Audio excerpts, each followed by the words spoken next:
Bienvenue dans le deuxième épisode consacré à l'impact des blessures de l'âme sur notre relation à l'argent. Je vous invite à écouter le premier épisode si vous ne l'avez pas encore fait. Nous y avons abordé la blessure de rejet et la blessure d'abandon. Nous nous intéressons aujourd'hui aux trois autres blessures, les blessures d'humiliation, de trahison et d'injustice. Je vous partagerai également des pistes en fin d'épisode pour avancer dans la guérison de ces blessures émotionnelles.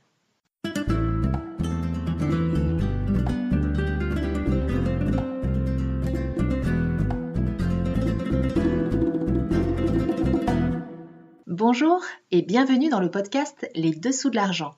Je m'appelle Delphine, je suis coach de vie spécialisée dans la relation à l'argent.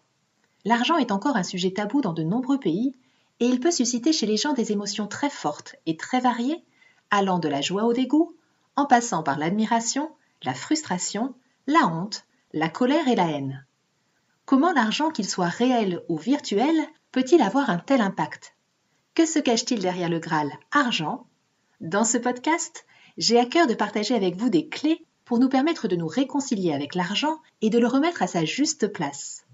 Ensemble, libérons-nous des croyances et des conditionnements qui nous empêchent d'être libres financièrement.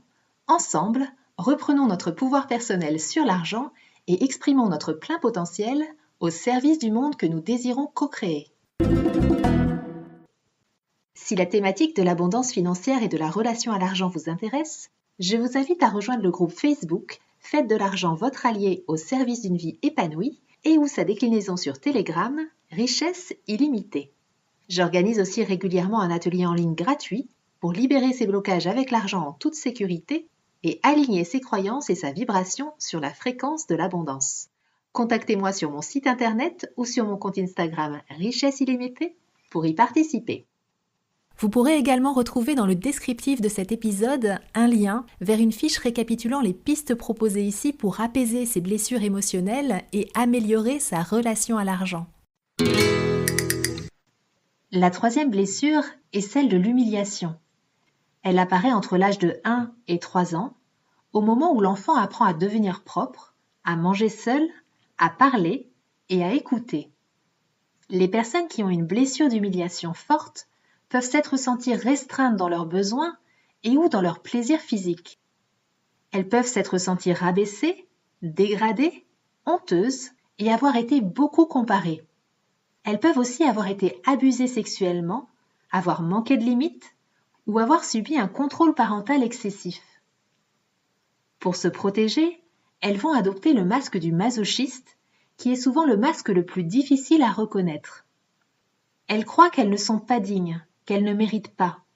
Elles peuvent aussi se sentir sales, éprouver du dégoût envers elles-mêmes, et elles vont inconsciemment rechercher le plaisir dans la souffrance. Elles veulent être perçues comme de bonnes personnes, et elles vont avoir tendance à se sacrifier pour les autres et à en oublier leurs besoins. La honte est une émotion très familière pour elles. Elles peuvent avoir honte d'elles-mêmes, honte des autres, ou peur de faire honte. Elles peuvent adopter des comportements un peu extrêmes, tomber facilement dans les excès de nourriture, de travail, d'achat, et ensuite en avoir honte. Elles ont tendance à ressentir de la culpabilité lorsqu'elles font quelque chose qui leur fait plaisir, et elles s'accordent d'ailleurs peu de temps pour faire des choses qui leur font vraiment plaisir, un peu comme si elles s'auto-punissaient quelque part. En fait, elles aspirent à n'avoir de compte à rendre à personne. Au niveau de la morphologie, ce sont souvent des personnes de forte corpulence, avec un visage et des yeux ronds. Au niveau de l'argent, elles peuvent vivre en dessous de leurs moyens et un peu à l'étroit. De nature généreuse, elles donnent beaucoup et ont l'impression de peu recevoir en retour. Elles peuvent facilement prêter de l'argent aux autres et ne jamais revoir leur argent ou se faire abuser financièrement. Elles ont une mauvaise image d'elles-mêmes et cela peut se traduire dans leur rapport à l'argent. Elles peuvent ressentir beaucoup de honte par rapport à l'argent. Elles peuvent avoir honte d'en avoir si elles en ont, ou avoir honte de leurs difficultés financières. Elles vont préférer cacher leur argent ou leurs dépenses pour ne pas être jugées par les autres. Elles redoutent avant tout d'être perçues comme des personnes qui profitent de trop. Elles peuvent aussi être sujettes aux achats compulsifs ou à des dépenses excessives, un peu comme des boulimies financières. et elles peuvent se retrouver à devoir payer des pénalités de retard sur leurs factures ou même devenir interdites bancaires. Elles sont empathiques, serviables, très à l'écoute du besoin des autres et elles font tout pour se rendre utiles. Elles peuvent facilement se mettre au service d'une grande cause, mais leur tendance à s'oublier elles-mêmes peut limiter leur expansion financière. Elles peuvent par exemple générer de l'argent pour une association, mais pas pour elles.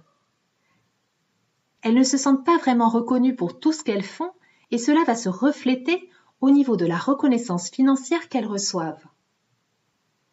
En guérissant leurs blessures d'humiliation, elles s'autoriseront à respecter leurs besoins sans culpabiliser, à se respecter, à se faire respecter et à respecter l'argent. Pour cela, elles devront apprendre à identifier et à exprimer leurs besoins, à savoir dire non et à devenir leur propre autorité intérieure. La 4e blessure est la blessure de trahison. Elle apparaît entre 2 et 4 ans, au moment où l'énergie sexuelle et le complexe d'Oedipe se développent. Les personnes qui ont une forte blessure de trahison ont le sentiment d'avoir été trahies par un parent, souvent celui du sexe opposé, par exemple lorsque le parent n'a pas tenu une promesse, et elles ont en quelque sorte perdu confiance dans la relation.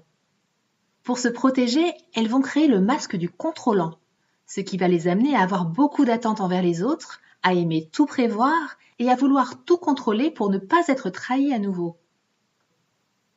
Elles croient qu'elles ne peuvent pas faire confiance et que les autres vont les décevoir. Ce sont souvent de fortes personnalités qui prennent facilement leur place.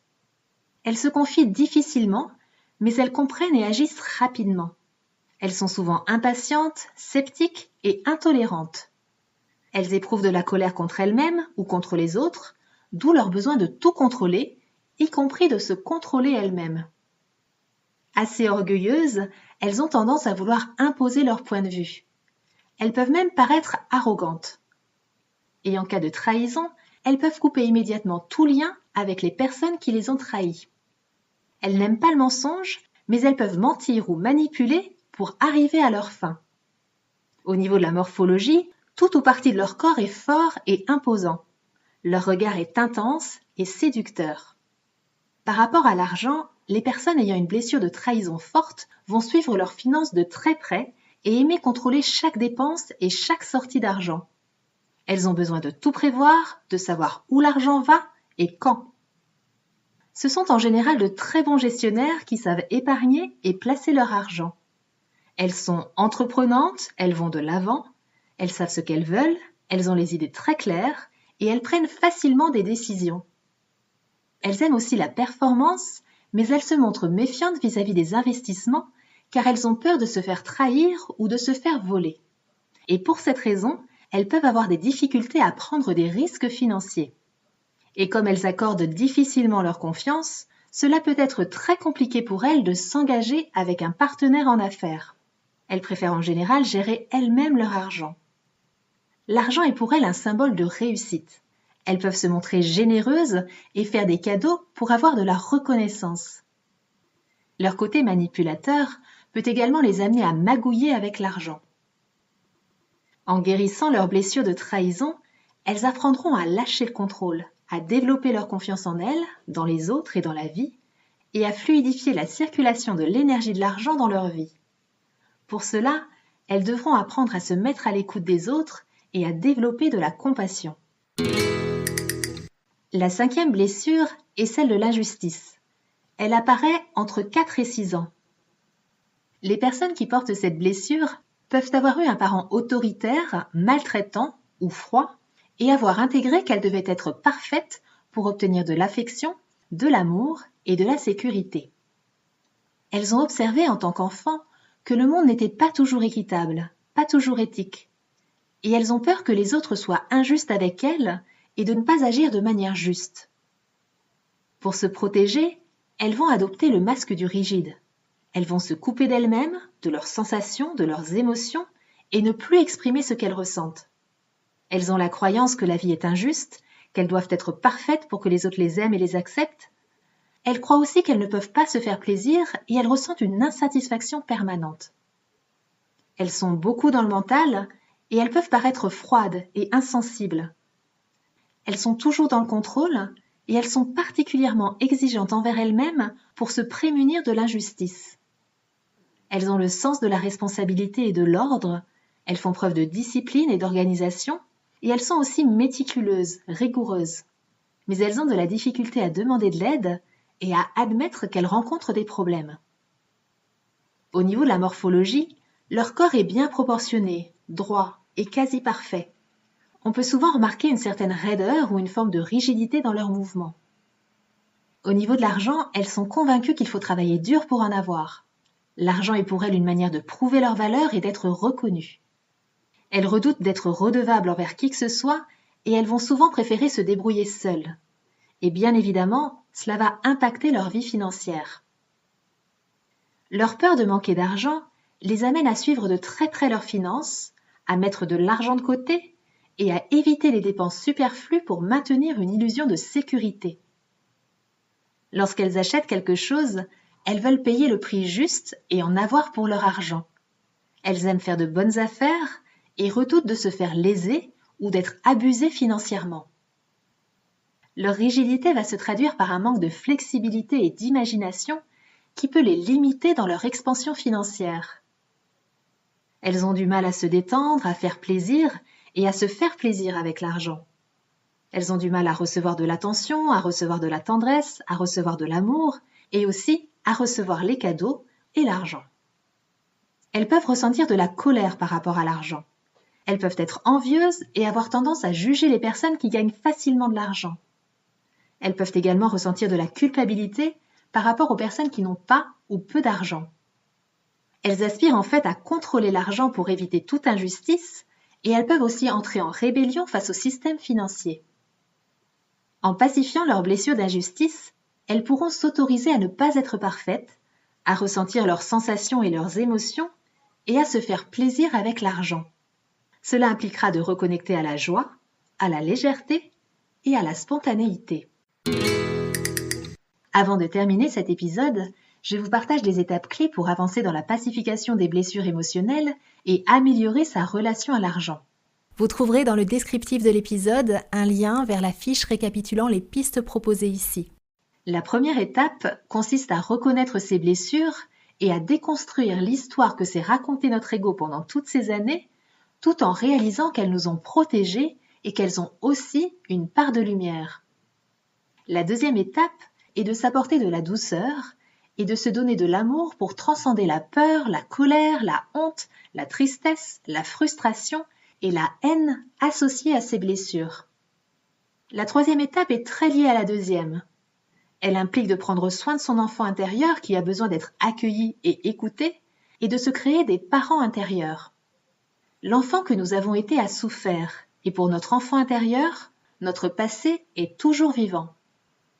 La quatrième étape est de se pardonner pour toutes les erreurs que nous avons pu faire jusqu'ici, y compris avec l'argent. La cinquième étape va consister à s'éduquer financièrement pour pouvoir prendre des décisions éclairées par rapport à l'argent. Et la sixième étape consiste à renforcer son sentiment d'abondance et de bien-être par la pratique de la gratitude.